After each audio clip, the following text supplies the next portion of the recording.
हमारे चैनल में खुश आमदीद। तो चलिए शुरू करते हैं आज की कहानी।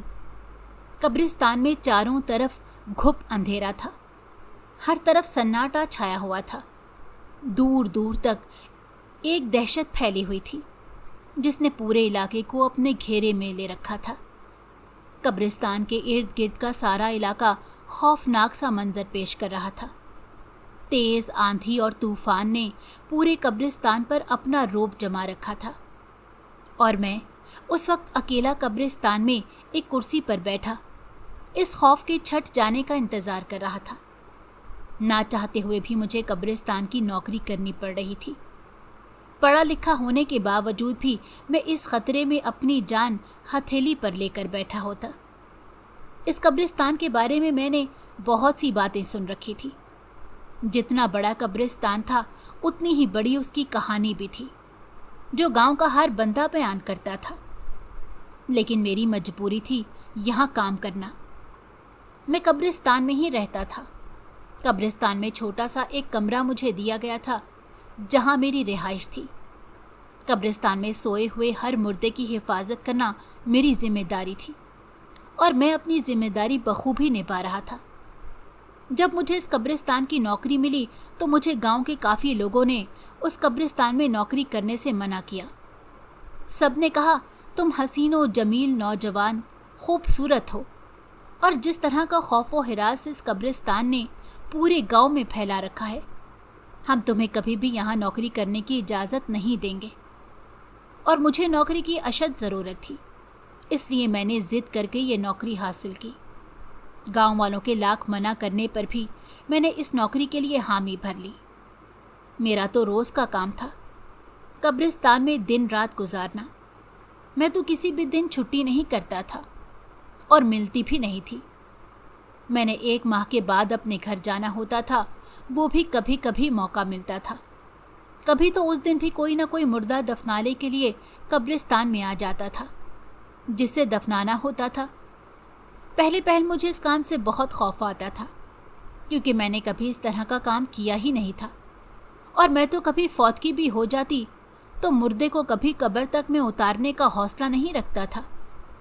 मगर हालात ने मुझ में इतनी हिम्मत और हौसला पैदा कर दिया था कि मैं अपने हाथों से कब्र खोदता था और मुर्दों को दफन करने का काम करता था। वक्त ऐसे ही गुजरता जा रहा था। अक्सर सुबह मुझे गांव वाले नाश्ता देने आते तो देखकर एकदम से उनके चेहरे पर खुशी की कोई इंतहा ना रहती। वो खुशी इसलिए होती थी कि उन्होंने मुझे जिंदा देख लिया होता था।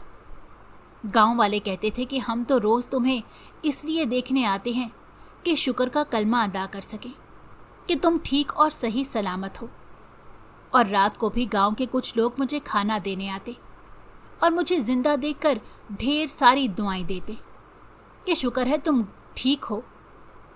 गांव वालों को मेरी फिक्र हर वक्त खाए जाती थी। मैं हंस देता और कहता, मुझे क्या होना है। लेकिन गांव वाले हमेशा एक बात बोलते कि इस कब्रिस्तान में कुछ भी ठीक नहीं है। बहुत से ऐसे वाक़यात हैं कि हम तुम्हें गिनवाने लगें तो रात हो जाए। बहरहाल मेरे साथ तो अभी तक ऐसा कोई वाक़या पेश नहीं आया था जिसे देखकर मैं खौफजदा होता। हाँ, कब्रिस्तान की अपनी एक दहशत होती है जो कि वो दोपहर और सुबह और रात में उरूज पर होती थी। कुछ ही दिन गुजरे थे कि मुझे भी कब्रिस्तान में से रात के वक्त जब सन्नाटा छा जाता तो हर तरफ जानवरों के बोलने की आवाज़ सुनाई देती, लेकिन दूर दूर तक कोई जानवर दिखाई नहीं देता था। फिर बेमौसमी और बारिश शुरू हो जाती। अचानक से पूरा कब्रिस्तान खौफनाक सा मंजर पेश करने लगा था। और ये कब्रिस्तान वैसे भी सब कब्रिस्तानों से अलग था। यहाँ दिन के वक्त लोग आने से डरते थे। रात के वक्त तो सवाल ही पैदा नहीं होता था कि कोई यहाँ कदम भी रखे। मेरे साथ कभी कोई ऐसा वाक़या नहीं हुआ था, लेकिन कुछ ही दिन गुजरे तो मुझे भी एक बहुत ही अजीब व गरीब सा वाक़या देखने को मिला। मैं नमाज पढ़कर फारिग ही हुआ था कि मेरा दिल कमरे में घबराने लगा। मेरा जी चाहा कि मैं दरख्तों के नीचे कमरे की एक तरफ होकर बैठ जाऊं। दिल बहुत ही बेचैन और परेशान था। मैंने नमाज पढ़ी, हाथ में तस्बीह थी और कब्रिस्तान के एक कोने में अपने कमरे के आगे ही कुर्सी पर बैठ गया। मैं कुर्सी पर बैठा तस्बीह कर रहा था कि अचानक मुझे पीछे से किसी के रोने की आवाज़ सुनाई दी। पहले तो मेरी रूह कांप गई कि इस वक्त कब्रिस्तान में कौन रो रहा है, लेकिन जैसे ही मैंने पीछे मुड़कर देखा तो एक नौजवान खूबसूरत लड़की कब्रिस्तान में खड़ी रो रही थी। वो इल्तिजा कर रही थी, ऐसा लगता था कि जैसे कुछ कहना चाह रही है। मैं उठा, उसके पास गया और जाकर पूछा, क्या बात है, आप क्यों रो रही हैं? वो और ज़्यादा रोने लग गई। वो अपने शौहर की मौत पर रो रही थी और शौहर को दफनाना चाहती थी। जैसे ही मैं उसके शौहर को दफनाने के लिए कमरे में गया तो मेरी रूह फना हो गई, क्योंकि वहाँ तो मेरा नाम अफजल है और मैं सियालकोट के एक नवाही गांव से ताल्लुक़ रखता हूँ। मेरे अब्बा जो कि एक कारखाने के मुलाजिम थे और अम्मा एक घरेलू खातून। मैं अपने माँ बाप का इकलौता बेटा था। मेरे अलावा मेरी एक छोटी बहन थी। हम बहुत अच्छी ज़िंदगी गुजार रहे थे। अब्बा के होते हुए कभी भी किसी मुश्किल का सामना नहीं करना पड़ा था। मुझे पढ़ने का बहुत शौक़ था और अब्बा ने मेहनत मुशक्क़त करके मुझे पढ़ाया लिखाया। कारखाने में एक हादसे के दौरान मेरे अब्बा काफ़ी ज़्यादा ज़ख्मी हुए और ज़ख्मों की ताब ना लाते हुए अब्बा का इंतकाल हो गया। अब्बा उस हादसे के बाद तकरीबन 2 माह ही ज़िंदा रहे थे। उसके बाद अल्लाह को प्यारे हो गए। अब घर की जिम्मेदारी मेरे कंधों पर आ गई थी। मैंने अभी अपना BA कंप्लीट किया था और नौकरी की तलाश में था। मैं अपनी डिग्री लेकर जगह जगह की खाक छानता रहा, लेकिन मुझे कहीं नौकरी ना मिली। अब्बा के जाने के बाद घर के हालात बहुत ज़्यादा ख़राब होने लगे थे। नायला की पढ़ाई छूट गई। अम्मा ने इस बात को अपने दिल पर ले लिया था। मैं बहुत ज़्यादा कोशिश करता रहा, लेकिन मुझे कहीं पर भी कोई नौकरी ना मिल सकी। जो मुझे जहाँ कहता मैं वहाँ CV लेकर पहुँच जाता। काबिलियत होने के बावजूद भी मैं किसी अच्छी जगह पर अपने पाँव नहीं जमा पा रहा था। जैसे जैसे दिन गुजरते जा रहे थे, मेरी जहनी परेशानी में इजाफा होता जा रहा था, क्योंकि मुझे अम्मा और नायला की भी बेहद फ़िक्र थी। हमारा घर भी किराए का था। हर माह का किराया भी निकालना कोई आसान नहीं था। मुझे दिन रात घर की फ़िक्र खाए जा रही थी। अम्मा थी तो वो भी इसी फ़िक्र में बीमार होने लगी। मैंने हर तरफ हाथ पांव मारे कि मुझे कहीं पर भी नौकरी मिल जाए, लेकिन मुझे कहीं अच्छी नौकरी ना मिल सकी। मैं परेशान होकर थक कर घर बैठ गया।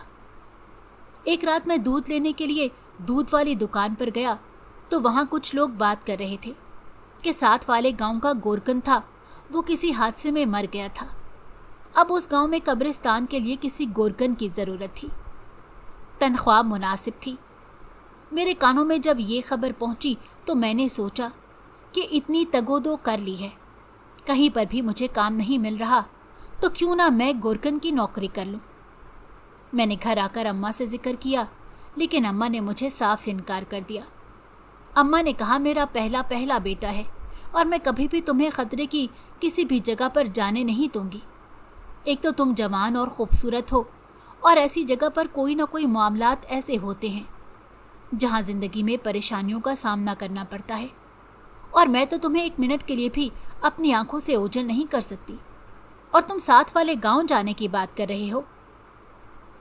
मैंने अम्मा से बहुत कहा, लेकिन अम्मा ने मेरी एक ना सुनी और साफ साफ इनकार कर दिया और कह दिया कि ज़्यादा से ज़्यादा नहीं मिलेगी ना तो ना मिले। जो तुम्हारे अब्बा ने कुछ पैसे रखवाए हुए हैं उन्हीं से फ़िलहाल गुजारा करते हैं। तुम अपनी कोशिश जारी रखो, जैसे ही कोई नौकरी मिलेगी तो हम जोड़ कर वापस पैसे पूरे कर लेंगे। वो पैसे नायला की शादी के लिए रखे गए थे और कुछ घर बनाने के लिए अब्बा ने पैसे जमा कर रखे थे। अम्मा ने कहा, हम लोग वो इस्तेमाल कर लेते हैं, उसके बाद इंशाअल्लाह ताला नौकरी हो जाएगी तो फिर मामलात हल हो जाएंगे। अम्मा बार बार मुझे कब्रिस्तान की नौकरी करने से रोक रही थी। मैं तो 1 मिनट के लिए मान गया था कि ठीक है, हो सकता है मेरे नसीबों में यही नौकरी लिखी गई हो। फिर अम्मा ने घर का राशन वगैरह और किराया वगैरह उन पैसों में से अदा कर दिया और मैंने नौकरी की तलाश जारी रखी।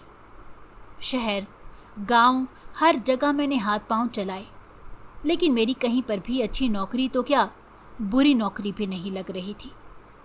मैंने अम्मा से कहा कि उन्हीं पैसों में से आप नायला का भी स्कूल दोबारा शुरू करवा दें ताकि वो अपने मैट्रिक के पेपर दे सके। अम्मा ने ऐसे ही किया। अम्मा नायला को स्कूल ले गई और जाकर उसका दाखिला भिजवाया और मैट्रिक के पेपर के लिए उसको तैयारी करने के लिए स्कूल में ही एकेडमी रखवा दी। पैसा तो पानी की तरह बह जा रहा था और कहीं से भी नहीं आ रहा था। मुझे बस ये सोच तंग कर रही थी कि मैं जल्द अज जल्द नौकरी पर लगकर ये सारे पैसे वापस जमा कर सकूं, क्योंकि मैं नहीं चाहता था कि नायला के रखे हुए पैसे हम लोग घर में इस्तेमाल करके ख़त्म करें। मैंने अम्मा से फिर कब्रिस्तान में नौकरी करने की इजाज़त मांगी, लेकिन अम्मा ने साफ इनकार कर दिया। मैंने अम्मा से कहा कि अगर 2 माह में मुझे कहीं नौकरी ना मिली तो फिर बिना पूछे ही कब्रिस्तान में नौकरी करने की हामी भर दूंगा, क्योंकि मैं और ज़्यादा फारिग नहीं रह सकता। अम्मा ने कहा कि चलो अल्लाह बेहतर करेगा, लेकिन मैं फिर भी तुम्हें कब्रिस्तान में नौकरी करने की इजाज़त नहीं दूंगी। मैं खामोशी से वक्त गुजारता गया। मेरी कहीं पर भी नौकरी नहीं हुई और बहुत ज़्यादा परेशान रहने लगा। देखते ही देखते 2 माह भी गुजर गए, लेकिन मेरी नौकरी का कहीं नामो निशान नहीं था। मैंने तंग आकर अम्मा से कहा कि मैं साथ वाले गांव के कब्रिस्तान का पूछ कर आता हूँ। अगर वहाँ अभी तक कोई गोरकन और चौकीदार ना मिला तो मैंने वहाँ नौकरी शुरू कर देनी है। अब तो अम्मा भी मेरी बेबसी देखकर खामोश रहीं। सुबह होते ही मैं पास वाले गांव में गया। वहाँ लोगों से मालूम करने पर पता चला कि कब्रिस्तान में अभी तक गोरकन की जगह खाली है। साथ ही साथ मुझे गांव वालों ने कब्रिस्तान के बारे में बहुत सी पुरस्कार कहानियाँ सुनाई। पहले तो मैं डरकर वापस जाने लगा था, लेकिन फिर मुझे अपने घर के हालात, अम्मा का चेहरा और नायला की शादी का ख्याल आने लगा, तो मैंने कब्रिस्तान में नौकरी करने की हामी भर ली। मैं वापस अपने गांव गया। अम्मा से कहा कि मुझे वहाँ नौकरी मिल गई है, लेकिन मैंने अम्मा को कब्रिस्तान के हालात के बारे में कुछ नहीं बताया था। अम्मा ने अल्लाह के सुपुर्द करते हुए मुझे साथ वाले गांव में भेज दिया। जैसे ही मैं साथ वाले गांव में दाखिल हुआ तो मुझे बच्चे, बूढ़े, जवान सब हैरत की नज़र से देखने लगे और कहने लगे, क्या तुम ही गोरकन हो? उनको परेशान होते देखकर मैंने हाँ में सर हिलाते हुए चलते रहना मुनासिब समझा। मैं कब्रिस्तान में चला गया। वहाँ का जो करता धरता था उन्होंने मुझे कब्रिस्तान का कमरा दिखाया, जो कि कब्रिस्तान में एक कमरा कोने में बना हुआ था। मुझे रहने के लिए वही कमरा दस्तयाब किया गया था। मैंने अपना सामान कमरे में रखा। वहाँ पर एक अदद चारपाई और एक कुर्सी थी, उसके अलावा कुछ भी नहीं था। मैंने अपने बैग से जाए नमाज निकालकर कुर्सी की बैक साइड पर लटकाया और चारपाई पर बिस्तर बिछाकर अपना बैग चारपाई के नीचे एक तरफ रख दिया। अब मुझे गांव के लोग दूर दूर से देख रहे थे। फिर किसी एक बुजुर्ग ने मुझे हाथ के इशारे से कब्रिस्तान से बाहर बुलाया। जैसे ही मैं कब्रिस्तान से बाहर गया तो गांव के लोग मुझे गांव के अंदर ले गए और कहने लगे कि भूखे और थके हुए लगते हो। गांव के लोग मेहमान नवाजी में बहुत अच्छे थे। सबने मेरी बहुत अच्छे से खातिर तवाज़ो की। खाने पीने में किसी चीज़ की कोई कमी नहीं थी। अच्छा खाना खिलाने के बाद एक कप बहुत मज़ेदार चाय का पिलाया गया और उसके बाद गांव वालों ने मुझे कब्रिस्तान के बारे में दास्तानें सुनानी शुरू कर दी। मैं मुस्कुराता रहा और उनकी दास्तान सुनता रहा। कब्रिस्तान को एक पुरस्कार तरीके से मेरी आंखों के सामने उसका मंजर खींचा गया था। मेरा दिल पहले ही बहुत परेशान था और ज़्यादा परेशानी में आ गया। मुझे खौफ भी लग रहा था। मैंने फिर भी अल्लाह का नाम लेकर अपनी ड्यूटी पर खड़ा होना मुनासिब समझा। आज मेरी कब्रिस्तान में पहली रात थी। मैं अपने बिस्तर पर लेटा हुआ था कि अचानक से 3 बंदे आए जिन्होंने बड़ी बड़ी चादरें ओढ़ी हुई थी। वो अचानक से आकर मेरे कमरे के बाहर खड़े हो गए। मुझे वो नज़र नहीं आ रहे थे क्योंकि चारों तरफ घुप अंधेरा था। मेरा दिल एकदम से ज़ोर ज़ोर से धड़कने लगा क्योंकि उनका साया महसूस हो रहा था। मेरी सांस अटकने लगी थी कि इतने में किसी ने कमरे का दरवाज़ा खोला। मेरा खौफ के मारे बुरा हाल था। वो 3 आदमी कमरे में आए और कहने लगे कि हमारे यहाँ फौतगी हो गई है और हमने फजर का टाइम रखा है जनाजे का। फजर के फ़ौरन बाद जनाजा है तो हमें कब्र खुदवानी थी। मैंने उनसे कहा कि ठीक है, आप मुझे बता दें, मैं उस हिसाब से कब्र खोद देता हूँ। उन्होंने मुझे कब्र की पैमाइश वगैरह बताई और मैंने आधी रात को कब्र खोदना शुरू कर दी। क्योंकि रात का टाइम था और मैंने पहली दफ़ा ये काम करना था, कोई पता नहीं था कि कितना वक्त लगता है। इस वजह से मैंने जल्द ही खुदाई शुरू कर दी, जो कि मैं पहली दफ़ा कर रहा था, और मुझे काफ़ी वक्त लगा पहली खुदाई करने में। मैं अभी कब्र खोद रहा था कि अचानक से मुझे ऐसा महसूस हुआ कि जैसे कब्र के साथ वाली कब्र में कोई हलचल हो रही है, जैसे कोई कब्र को अंदर से ज़ोर ज़ोर से हिला रहा हो। मेरी जान तो तभी निकल गई थी, लेकिन फिर मेरी आंखों के सामने मेरी मजबूरियां आ जाती और मैं अल्लाह का नाम लेते अपना काम करता रहा। सुबह जनाजा हुआ, लोग मुर्दा दफनाकर चले गए। फूल वगैरह कब्र पर डाले हुए थे। लोगों के जाने के बाद गांव वाले मेरे लिए नाश्ता लेकर आए और मुझे सही सलामत देकर बहुत खुश हुए और कहने लगे, हमें बहुत खुशी है कि तुम पहली रात अच्छे से निकाल गए हो। उम्मीद है कि आगे भी तुम्हारे साथ सब अच्छा ही होगा। अब ये रोज़ का मामूल बन गया था। गांव वाले रोज़ आते, मुझे नाश्ता देकर जाते और मेरी सेहत तंदुरुस्ती खैरियत मालूम करते। रात को भी मुझे खाना देकर जाते और मेरी सेहत तंदुरुस्ती और खैरियत मालूम करते। मुझे एक घर वाला ही माहौल मिलने लगा था। हर रात मुझे एक नया इशारा मिलता। आज की रात भी जब मैं सोया तो मेरे कमरे का दरवाज़ा किसी ने ज़ोर ज़ोर से खटखटाया। जैसे ही उठकर मैंने दरवाज़ा खोला तो बाहर कोई भी नहीं था। अचानक से तेज़ आंधी की आवाज़ पूरे कब्रिस्तान में फैल गई। दरख्तों ने अपनी गूंज से पूरे कब्रिस्तान को घेर लिया था। हर तरफ से पत्तों के हिलने की आवाज़ और बादलों की गरज सुनाई देने लगी। मैं बहुत ज़्यादा घबरा गया। मैंने सोचा कि मेरा वहम है, ये दरवाज़ा तेज़ आंधी की वजह से हिला होगा। मैं चुप करके कमरे में जाकर बैठ गया और अल्लाह का नाम लेने लगा। मेरे हाथ में 24 घंटे तस्बीह रहती थी। मैं जब भी फारिग होता तो अपने हाथ में इस्तग़फ़ार की तस्बीह करता रहता था और अल्लाह ताला से अपने गुनाहों की माफ़ी मांगता और उससे खैर व बरकत की दुआ करता। तूफ़ान बहुत तेज़ था। देखते ही देखते बारिश होने लगी। मेरी नज़र सामने वाली कब्र पर पड़ी तो मैंने कब्र के साथ टेक लगाए सफ़ेद कपड़ों में किसी को बैठे देखा। पहले तो मुझे बहुत डर लगा, लेकिन फिर मैं हिम्मत करके दबे पांव आगे जाने लगा कि देखूं तो सही, रात के इस पहर कब्रिस्तान में कब्र के आगे कौन बैठा है। जैसे ही मैं सफ़ेद कपड़ों में लिपटे इंसान के पास गया तो वो चीज़ अचानक से गायब हो गई। खौफ के मारे मेरी आंखें फटी की फटी रह गईं। मैंने ऊंची ऊंची अल्लाह का नाम लेना शुरू किया और सब्र करता हुआ कमरे की तरफ चला गया। अब मैं जाकर कमरे में लेट गया था। उसके बाद भी चीज़ों ने काफ़ी मुझे डराया धमकाया, लेकिन मैंने गौर नहीं किया। मैं बस अल्लाह का नाम ही लेता जा रहा था। सुबह होने पर मैं गांव में टहलने के लिए निकला तो चाय का एक ढाबा था। मेरा जी चाहा कि मैं यहाँ से गर्मा गर्म चाय पीऊँ। मैं चाय पीने के लिए ढाबे पर बैठ गया और वहाँ पर ढाबे वाले से मेरी अच्छी जान पहचान हो गई। मैंने उससे पूछा कि जो पहला गोरकन था वो कहाँ गया है, उसकी मौत कैसे हुई थी। तो वो थर थर कांपने लगा। वो कहने लगा उसकी मौत बड़े ही बुरे तरीके से हुई थी। किसी ने उसे बहुत ही बेदर्दी से कत्ल किया था। मेरे पूछने पर उसने बताया कि कब्र के अंदर उसका धड़ किसी ने दे दिया था और कब्र के बाहर उसका मुंह था और वो कब्र फटी हुई थी। अजीब व गरीब सा नक्शा निगारी कर रहा था। उसने मुझसे पूछा, आपको डर नहीं लगता? मैंने बताया कि नहीं, मुझे डर किस चीज़ का? जो अल्लाह का नाम लेता है उसे किस चीज़ का डर होगा। अब मैं रोज़ ढाबे से चाय पीने लगा और रोज़ ढेरों बातें करता रहता। मैं अपना रात का ज़्यादा वक्त ढाबे पर गुजारने लगा, क्योंकि अब मुझे कब्रिस्तान से खौफ आने लगा था। मेरा दिल बहल जाता तो सोने के लिए कब्रिस्तान में चला जाता। एक दिन अभी मैं ढाबे से चाय पीकर वापस कब्रिस्तान आ रहा था तो मैंने देखा कि 4 लोग कब्रिस्तान में कब्र के पास झमघट्टा बनाकर बैठे हुए हैं।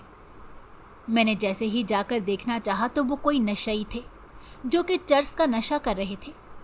मैंने उन्हें डांट डपट कर कब्रिस्तान से बाहर निकाला तो मुझे कहने लगे, तुम्हारा हाल भी वही होगा जो इस कब्रिस्तान में पहले गोरकन का हुआ था।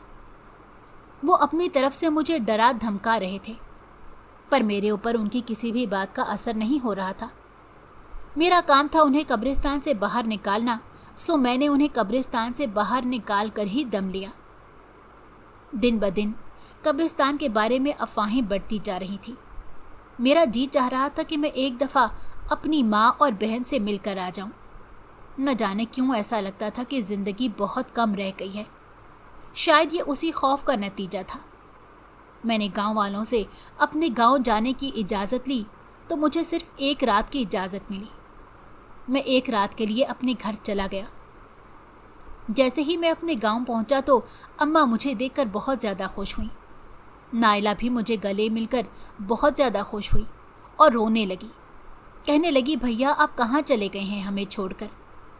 मैंने अपनी छोटी सी लाडली सी बहन को प्यार करते हुए कहा कि ये सब कुछ भी तो मैं तेरे लिए ही कर रहा हूँ।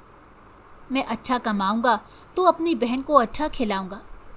कभी मुझे खुद पर भी तरस आता था कि बीए करके भी मैं रिश्वत और सिफारिश की वजह से बिल्कुल नाकारा फिरता रहा। मैं गौरकन की नौकरी से अब सेटिस्फाइड था। मैंने अम्मा से सारी बात की और अम्मा को ख़ास कर ये बात बताई कि वो कब्रिस्तान पुरस्रार है, ताकि कल को खुदा न ख्वास्ता मेरे साथ कुछ मसला हो जाए तो अम्मा गांव वालों को इल्ज़ाम ना दें। मेरा मकसद सिर्फ इतना था, अम्मा के इल्म में इस बात को लाना। अम्मा ने तो मुझे कहना शुरू कर दिया, अब मैं तुम्हें कभी नहीं जाने दूंगी। मैंने अम्मा से कहा कि मैं अपने गांव के लोगों से वादा करके आया हूं कि मैं वापस ज़रूर आऊँगा, इसलिए मैं रोक नहीं सकता। अगली दफ़ा वादा नहीं करके आऊँगा तो जितनी देर मर्जी रोक लीजिएगा। अम्मा रोने लगी और कहने लगी कि इतनी मन्नतों मुरादों से मांगा था मैंने। एक रात अपनी माँ की गोद में सर रख कर लेटा रहा। अम्मा ने मेरा सर दबाया। नायला ने मुझे चाय का कप, खाना शाना खाकर हम सोने के लिए अपने कमरे में चला गए। जैसे ही मैं सोने के लिए अपने बिस्तर पर लेटा तो मैंने अपनी आंखों के सामने किसी रोशनी को तेज़ी से चलते हुए महसूस किया, जो कि मेरे कमरे की छत से होती हुई कमरे की दीवार तक फैल रही थी।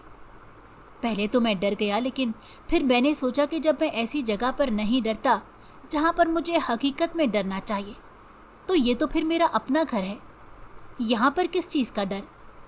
और अल्लाह का नाम लेते हुए सो गया। सुबह आंख खुली तो मुझे गांव के लिए तैयार होना था। मैं गांव जाने के लिए तैयारी करने लगा। अम्मा और नायला दोनों ही रो पड़ी और कहने लगी, ये कैसी जुदाई है जो हम एक साथ होते हुए भी एक साथ नहीं हैं। एक दिन के लिए आए हो, काश कि ज़्यादा टाइम के लिए आते।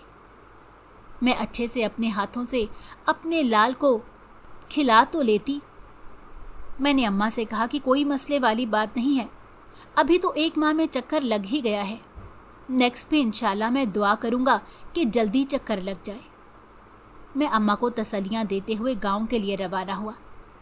वहाँ पहुँचते ही मुझे पता चला कि एक कब्र खुदवाने के लिए कुछ लोग आए थे। मुझे अब कब्र खोदनी थी। मैंने जल्दी से अपना सामान कमरे में रखा और कब्र खोदने लगा।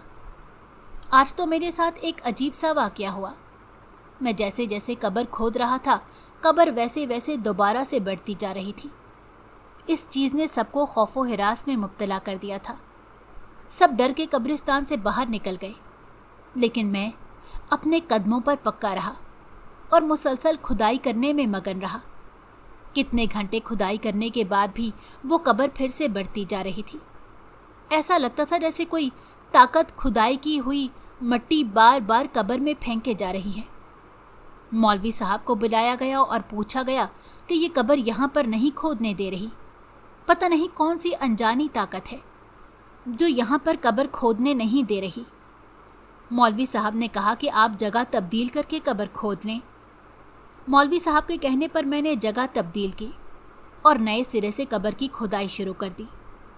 अब की बार खुदाई बिल्कुल ठीक हो रही थी। कोई भी नहीं था जो मेरे काम में परेशानी पैदा करता। मैंने जल्दी से कब्र खोदी और कुछ ही देर बाद तदफीन का अमल शुरू हो गया। लोग दफनाकर कब्र पर फूल फेंक कर चले गए थे। आधी रात को किसी के चलने की आवाज़ आ रही थी। मैं जैसे ही कमरे से बाहर निकला तो जो कब्र आज खोदी थी उस पर फूल पड़े थे। वो हवा में उठते हुए साथ वाली कब्रों पर गिर रहे थे। ऐसे लग रहा था जैसे हथेली में कोई फूल उठाए दूसरी कब्रों पर फेंक रहा है। देखते ही देखते सारी कब्रों पर फूल ऐसे अनजानी ताकत ने डाल दिए। मैं खामोशी से ये सारा मंजर देखता रहा। बहुत लंबी रोशनी की एक लहर जो कि पूरे कब्रिस्तान पर छाई हुई थी, वो गोल गोल चक्कर काट रही थी और उस गोल दायरे में से चीखने चिल्लाने की अजीबो गरीब किस्म की खौफनाक सी आवाज़ें सुनाई दे रही थी। मैंने अपनी तस्बीह हाथ में पकड़ी हुई थी और तस्बीह पर पाक कलाम पढ़ना शुरू किया। देखते ही देखते हर चीज़ सकून में आ गई थी। एक चीज़ का तो मुझे बहुत अच्छे से अंदाज़ा हो चुका था कि मेरा यहाँ पर ज़िंदा बचने की वजह ही मेरा नमाज और तस्बीह पढ़ना, अल्लाह का जिक्र करना था। अब मुझे इस कब्रिस्तान में रहने की आदत सी हो गई। अब मुझे डर भी नहीं लगता। मुझे ऐसा लगता था कि ये सब लोग मेरे अपने हैं और मेरा यही घर संसार है। मेरा दिल लग सा गया था। मैं अब इस खामोश दुनिया में यहाँ कोई किसी की गीबत नहीं करता था, कोई किसी के दरमियान में लड़ाई झगड़ा नहीं करवा रहा था। सब अपनी अपनी कब्रों में सुकून से सोए पड़े थे। किसी को किसी की आने जाने से कोई परवाह नहीं थी। दुनियादारी से सब लोग कटे हुए थे। उनको देखकर मुझे अपनी आखिरत याद रहती। मुझे याद रहता कि एक दिन हमने भी ऐसे ही इस दुनिया को छोड़कर उस दुनिया में चले जाना है। मैं अपनी आखिरत को हमेशा याद करता रहता। अगली सुबह मैं ढाबे पर चाय पीने के लिए गया। ढाबे वाले मेरे दोस्त ने मुझसे पूछा कि कल तुम्हारे साथ क्या माजरा हुआ है। मैंने उसको बताया कुछ भी नहीं, बस खुदाई करने के दौरान कब्र बार बार मिट्टी से भरती जा रही थी। ढाबे वाले ने कहा, तुम्हें पता है कि जिस जगह पर तुम कब्र की खुदाई कर रहे थे वो जगह कौन सी है? मैंने हैरानी का इजहार करते हुए कहा, मुझे तो नहीं पता। ढाबे वाले ने मुझे बताया कि उस जगह पर उस गोरकन की कब्र बनाने की कोशिश की गई थी, लेकिन तब भी उस जगह पर किसी अनजान ताकत ने कब्र नहीं बनाने दी थी। सुनने में आता है कि ये कब्र सोनिया की है। यहाँ सोनिया की कब्र के अलावा किसी और की कब्र नहीं बनेगी। मैं बहुत ज़्यादा हैरान हो गया और कहने लगा कि सोनिया कौन है? ढाबे वाले ने बताया कि सोनिया वो लड़की है जिसके साथ इस कब्रिस्तान में 7 लड़कों ने ज़्यादती की थी और उनमें एक लड़का गोरकन भी था। ये बात मशहूर है कि सोनिया ने ही गोरकन का कत्ल किया था, लेकिन क्योंकि आजकल के दौर में लोग इन बातों पर यकीन नहीं करते, इसीलिए कोई भी ये मानने को तैयार नहीं। लेकिन बहुत सारे लोग इस बात की गवाही देते हैं और इसको कबूल करते हैं कि सोनिया ही गोरकन की कातिल है, क्योंकि ज़्यादती करने के बाद उन लोगों ने भी सोनिया को पता नहीं कहाँ गायब कर दिया था कि आज तक ना उसकी लाश मिली है और ना ही उसके गायब होने का पता चला कि कहाँ चली गई। मैं ढाबे वाले की बातें सुनकर बहुत हैरान हो रहा था और दिल में कहने लगा कि जो भी किया अच्छा ही किया। ऐसे लोगों के साथ ऐसा ही सलूक होना चाहिए था। सारी कहानी सुनने के बाद मैंने उससे इजाज़त ली और कब्रिस्तान जाने लगा। दोपहर का वक्त था। हर तरफ धूप छाई हुई थी। घने दरख्तों के नीचे साए से चलते हुए मैं अपने कमरे तक जा पहुंचा और कमरे के पास कुर्सी रखकर बैठ गया। मैं इर्द गिर्द देख रहा था कि क्या हो रहा है। काफ़ी देर बाहर बैठने के बाद नमाज का वक्त हुआ तो मैं नमाज के लिए तैयारी करने लगा। मैं यहीं पर एक साइड पर जाए नमाज बिछाकर नमाज पढ़ने लगा। अजीबो गरीब सी आवाज़ें थी जो मेरा नमाज में ध्यान बटाने की कोशिश कर रही थी, पर मैं मुकम्मल ध्यान में लगा रहा और इधर उधर की आवाज़ों को नज़रअंदाज किया। मैंने अपनी नमाज मुकम्मल की। कुछ देर आराम के लिए कमरे में जाकर लेट गया और घर के बारे में सोचने लगा। अब तो अक्सर ही मेरे साथ बहुत से मामलात ऐसे होने लगे थे जो कि मुझे बहुत खौफजदा कर देते थे, लेकिन मैं फिर भी अपने आप को कमज़ोर महसूस नहीं करता था। देखते देखते टाइम गुजरता गया। सब मुझे कब्रिस्तान के बारे में नई नई कहानियाँ सुनाने आ जाते। गांव वाले बहुत खुश थे कि मैं पिछले 3 माह से कब्रिस्तान में सही सलामत रह रहा था। गांव वालों का कहना था कि यहाँ पर आज तक कोई गोरकन 1 हफ्ते से ज़्यादा नहीं टिका। मैं वाहिद था जो पिछले 3 माह से यहीं पर अटका हुआ था। रात हो गई, मैंने ईशा की नमाज़ पढ़ी। ईशा की नमाज़ पढ़ने के बाद मैं कुर्सी लेकर अपने कमरे के बाहर बैठ गया और ठंडी हवा का मज़ा लेने लगा। मैंने हाथ में तस्बीह पकड़ी हुई थी। अचानक मौसम ख़राब होने लगा। आज मौसम ने कुछ अलग ही रूप लिया हुआ था। मैं बहुत ज़्यादा परेशान होने लगा क्योंकि पूरे कब्रिस्तान में खौफ और हिरास फैल चुका था। हर तरफ ख़तरनाक सी आवाज़ें सुनाई देने लगीं। हवा में भी ऐसे लग रहा था कि जैसे बहुत सारी कहानियाँ हैं जो हवा बयान करती चली जा रही है। अच्छा खासा मौसम अचानक से मौत के समा में तब्दील होता जा रहा था। बादलों की गरज और बिजली की तेज़ चमक ने पूरे कब्रिस्तान को अपने घेरे में ले लिया था, जिसकी वजह से हर तरफ खौफ व हिरास फैल गया था। अब मुझे आहिस्ता आहिस्ता किसी की सरगोशी की आवाज़ आने लगी। मैंने इधर उधर देखा मगर कोई ना था। मैं अपनी तस्बीह करता रहा। मैं तस्बीह कर ही रहा था कि मुझे अपने पीछे से किसी के रोने की आवाज़ सुनाई दी। मैंने मुड़कर देखा तो सामने एक बहुत ही खूबसूरत नौजवान लड़की खड़ी थी। मैं डरते हुए अपनी जगह से उठा और धीमे कदम से उसके पास जाने लगा। मैंने जाकर उस लड़की से रोने की वजह पूछी तो उसने मुझे बताया कि मेरे शौहर का इंतकाल हो गया है और कोई उसे दफनाने वाला नहीं। मुझे उसकी ये बात सुनकर उस पर बहुत तरस आया और मैंने उस लड़की से कहा कि मैं तुम्हारे साथ चलता हूँ, मुझे दिखाओ, मैं दफन कर देता हूँ। वो मुझे अपने साथ कब्रिस्तान की दूसरी तरफ लेकर जाने लगी और सामने ही घर पर इशारा करते हुए कहा कि लाश वहाँ पड़ी है। दिखने में वो घर बयाबान वीरान खंडर लग रहा था, लेकिन मैं उस लड़की की बातों पर यकीन करते हुए उसके पीछे पीछे उस घर की तरफ जाने लगा। जैसे ही मैंने उस घर में कदम रखा तो मेरी चीखें निकल गईं, क्योंकि सामने तो उस लड़की की लाश पड़ी थी जो कि मुझे यहाँ तक लेकर आई थी। मैंने डरते हुए अपने साथ देखा तो मेरे साथ कोई भी नहीं खड़ा था।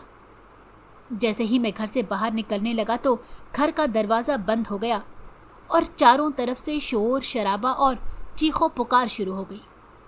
खौफनाक सी चीखों से मेरा सांस घुटने लगा था। मैं अपने कानों पर हाथ रखे ज़मीन के साथ सर लगाकर सजदे की हालत में बैठ गया, लेकिन ये चीखें मेरा पीछा नहीं छोड़ रही थी। मैं अपने रब को याद करने लगा। चीखें इस कदर तेज़ थीं कि ऐसा लग रहा था कि मेरे कान के पर्दे फाड़ कर ही सांस लेंगी, और बहुत खौफनाक सी चीखें थीं। मैंने ज़िंदगी में पहले कभी भी इस तरह की चीखें नहीं सुनी थी। डर के मारे मेरा पूरा जिस्म नीला पड़ने लगा। बहुत कोशिशों के बाद भी जब दरवाज़ा ना खुला तो मैं बेहोश होकर ज़मीन पर गिर गया। सुबह जब मेरी आँख खुली तो मैं ढाबे वाले के फट्टे पर लेटा हुआ था। मेरे इर्द गिर्द सारे गांव वाले जमा थे। मुझे होश में आता देखकर सब गांव वालों के चेहरों पर अजीब सी खुशी छा गई। सब मुझसे पूछने लगे कि आखिर वहाँ क्या हुआ था। मैंने सबको बताया कि मेरे साथ रात को क्या माजरा हुआ है। दिन का टाइम था। सब गांव वालों ने और मौलवी साहब ने फैसला किया कि हम उस घर में जाएंगे। अगर वहाँ वाकई किसी की लाश है तो हम उसको दफना देंगे ताकि वो हमारा पीछा छोड़ दे। इस गांव पे लगा जो एक बद्दुआ का खेल है वो ख़त्म हो जाए। हमने ऐसा ही किया। हम सब उठे और उस घर की तरफ जाने लगे। घर का दरवाज़ा जंग आलूद था। चारों तरफ बड़ा बड़ा जाला लटक रहा था। ऐसा लग रहा था कि सालों से इस घर में कोई नहीं आया। सब ने मिलकर घर के दरवाजे का ताला तोड़ा। ताला इतना जंग आलूद था कि तोड़ने में भी काफ़ी वक्त लगा। दरवाज़ा खुला तो एक एक करके सब अंदर जाने लगे। सबसे पहले मौलवी साहब ने अंदर कदम रखा। मेरी बताई हुई जगह पर जब हम सब पहुँचे तो वहाँ बहुत बदबू आ रही थी। इस कदर गंदी बू आ रही थी जैसे कोई सड़ा हुआ गोश्त हो। मौलवी साहब ने गांव के चंद लोगों से कहा कि इस जगह की खुदाई करना शुरू कर दें, जिस जगह पर मैंने रात को उस लड़की की लाश देखी थी। उस जगह पर मौलवी साहब ने खुदाई करवाना शुरू की। देखते ही देखते वो बू तेज होती चली गई। जैसे जैसे खुदाई की जा रही थी वैसे वैसे बू तेज होती जा रही थी। सब लोग डर गए। कुछ लोग तो उल्टियां करते हुए घर से बाहर निकल गए, लेकिन कुछ लोग क्योंकि हमारे साथ थे, जिन्होंने हमारा भरपूर साथ दिया, वो इस सारे मामले को देख रहे थे। फिर अचानक से खुदाई करने वाले ने कहा कि नीचे कोई चीज़ अटक रही है। मौलवी साहब के हुक्म पर मट्टी को हाथ से हटाने का काम शुरू किया गया। जैसे जैसे मट्टी हाथ से उठाते गए वैसे वैसे वो चीज़ सामने नजर आने लगी। जैसे ही हमने पूरी जगह की खुदाई कर ली तो उसमें से एक नहीं दो लाशें निकलीं, जो कि इस गांव के एक नए शादीशुदा जोड़े की थी। सब तरफ चीखों पुकार शुरू हो गई। इतने महीनों से ये लोग उन दोनों की तलाश करने में लगे हुए थे, लेकिन किसी को नहीं पता था कि ये लाश यहाँ पर छुपी हुई है। ये लाश बहुत बदबू मार गई थी। ऐसा लगता था कि इसको कई साल हो गए हैं इस कब्र में दफन किए। लाशों को निकाला गया और कारी साहब के हुक्म के मुताबिक उनको गुस्ल देकर कफनाया गया और उसके बाद उनकी तदफीन की गई। और जिस जगह पर कब्र नहीं खोदी जाती थी उसी जगह पर उन दोनों की कब्र खोदी गई। ये दोनों मियाँ बीवी थे। उन दोनों को दफना दिया गया। मुझे तेज़ बुखार चढ़ गया क्योंकि मेरे साथ ये माजरा पहली दफ़ा पेश आया था। मैं ढाबे पर चाय पीने के लिए गया तो ढाबे के आदमी से मैंने पूछा कि ये लाश किसकी थी और कौन थी, ये जो मुझे अपनी लाश तक खुद लेकर गई। तो जब उसने मुझे बताया कि ये लाश किसकी है, मेरे पाँव तले से ज़मीन ही निकल गई। ये लाश सोनिया की थी, जिसके साथ उन 7 लड़कों ने ज्यादती करने के बाद उसको मार दिया था, लेकिन उसकी लाश का भी पता नहीं चलने दिया। कोई नहीं जानता था कि उस खंडर घर में उसकी इज्जत को पामाल करके उसको यहीं पर दफना दिया गया है, और साथ में उसके शौहर की लाश थी। ये भी कोई नहीं जानता कि उसका शौहर यहाँ कैसे पहुँचा, क्योंकि शौहर अपनी बीवी से बहुत प्यार करता था। हो सकता है वो ढूंढता हुआ इस तरफ आ निकला हो और लड़कों ने उसे भी ज़मीन बोस कर दिया हो। मैंने शुक्र का कलमा अदा किया कि उन 2 लाशों को उनका सही हक मिल सका। कफन उनका हक था क्योंकि वो बेगुनाह थी। इस वाक़ये के बाद कब्रिस्तान में काफ़ी हद तक सुकून देखने में महसूस किया गया। मुझे भी ऐसे लगने लगा कि जैसे मेरे दिल से और दिमाग से बहुत बड़ा बोझ हट गया हो। मैंने गांव वालों से कुछ दिन की छुट्टी लेकर गांव जाने की बात की तो गांव वालों ने मुझे जाने की इजाज़त दे दी। मैं कुछ दिन के लिए अपने गांव चला गया क्योंकि इस वाक़ये के बाद बुखार मेरी जान नहीं छोड़ रहा था। वैसे भी मैं अम्मा और नायला से उदास हो चुका था। अब मैं उनके पास 1 हफ्ता रहकर वापस जा रहा था। जब मैं अम्मा लोगों से मिलने के बाद अपने सफ़र के लिए रवाना हुआ, अभी मैं पूरा गांव भी नहीं पहुंचा था कि मुझे लोगों ने ये खुशखबरी देनी शुरू कर दी। सब लोग मुझे उसी ढाबे पर अपने कंधों पर उठाकर लेकर गए। मेरी समझ से बाहर था कि ये सब क्या हो रहा है। मुझे बताया गया कि इस गांव में स्कूल नहीं है, क्योंकि तुम पढ़े लिखे हो, इसीलिए आज से तुम गोरखन की नौकरी नहीं करोगे। हम तुम्हारे लिए यहाँ पर स्कूल बना रहे हैं और तुम स्कूल में बच्चों को आला तालीम दोगे। मेरी खुशी की कोई इंतहा न रही। मैंने हंसते हंसते फैसले को मंजूर कर लिया। मेरे लिए एक स्कूल बनवाया गया जिसमें मैं बच्चों को तालीम देने लगा। मुझे अक्सर सोनिया के बारे में जानने का इश्तियाक होता कि मैं उसके बारे में कुछ हकीकत जानूं। हकीकत जानने के लिए जब मैं निकला तो मुझे पता चला कि सोनिया किसी और की नहीं, मौलवी साहब की बेटी थी। मेरी आंखें फटी की फटी रह गई ये सुनने के बाद कि मौलवी साहब की बेटी के साथ किसी ने इस कदर गंदा खेल खेला था। मैं सीधा मौलवी साहब के पास गया और उनसे कहने लगा, आपने आज तक मुझे बताया ही नहीं कि हकीकत क्या थी। मौलवी साहब की आंखों में आंसू आ गए और मेरे आगे गिड़गिड़ाने लगे और मुझसे कहने लगे, मैं तुम्हारा एहसान कभी नहीं भूल सकता। तुमने मेरे लिए बहुत बड़ी नेकी का काम किया है। मेरी बेटी की रूह मुझे दिन रात सोने नहीं देती थी। वो मुझे हमेशा इस जगह का इशारा देती जिस जगह पर कब्र बनाने से भी नहीं बनती थी, और बार बार मुझे ख्वाब में आकर कहती थी कि अब्बा, ये जगह मेरी और आपके जवाई की है, यहाँ पर मेरी और अहमद की कब्र बनेगी। लेकिन मैं उसकी लाश ढूंढने में नाकाम रहा। तुम्हारी वजह से मुझे सोनिया की लाश का पता चला और मैं सोनिया को उसका हक देने में कामयाब हो गया। ये थी सोनिया की उस कब्रिस्तान से जुड़ी कहानी। मैं आज भी उसी गांव में स्कूल में बच्चे पढ़ा रहा हूँ। अक्सर मुझे सोनिया नज़र आती है, लेकिन उसने कभी भी किसी को तंग नहीं किया। वो मेरे इर्द गिर्द ही है। मैं उसे महसूस कर सकता हूँ। शायद वो मेरा शुक्रिया अदा करना चाहती है। मैं दुआ करता हूँ कि अल्लाह ताला उनकी अगली मंजिलें आसान करे और उनकी रूह को सुकून बख्शे। आमीन।